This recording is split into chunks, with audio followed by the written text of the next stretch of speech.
Sok szeretettel köszöntöm a tisztelt hallgatóságot. Anusa Van Mágus vagyok, a Magyar Mágus Szövetség vezetője, és egy rendhagyó dolgot szeretnék bemutatni. Andreát, aki nemrég kért föl egy szerelmi bevonzó mágiára, és hogy pontosan mi történt, ő fogja elmondani. Andrea, tiéd a szó. Ez év július közepe óta tartom a kapcsolatot Anusa Van Mágussal. Csak pozitív tapasztalatokat tudok elmondani róla. Szerelmi mágiát kértem tőle. Fogba tartott a félelem, a boldogtalanság, és ebben segített. Nagyon rövid idő belül meglepetésemre megérkezett a szerelem. Egy olyan férfit kaptam a sorstól, aki nőnek néz és tisztel és szeret. És az előzőleg jártál más helyeken esetleg, Andrea, ahol ugyancsak kértél ilyen segítő szerelmi mágiát? Mi volt a tapasztalatod?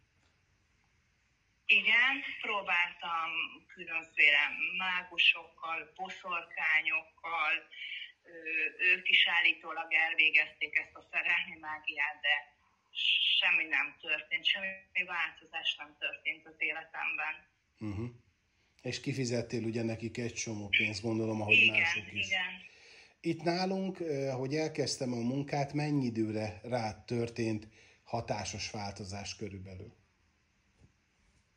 Hát merem azt mondani, hogy szűk 2 hónapon belül érkezett meg a változás. És azt elmondható, hogy nagyon boldog vagy, tehát valóban mind fizikai, mind szellemi szinten, mind anyagi szinten ez a férfi tulajdonképpen álmaid pasia, mondhatjuk azt? Igen, nagyon boldoggá tett ez a helyzet, és ez a férfi is, akit sikerült bevonzanunk. Értem. Mi a véleményed tehát az elvégzett munkáról és a velem való kapcsolatról? Mit tudsz mondani a hallgatóságnak?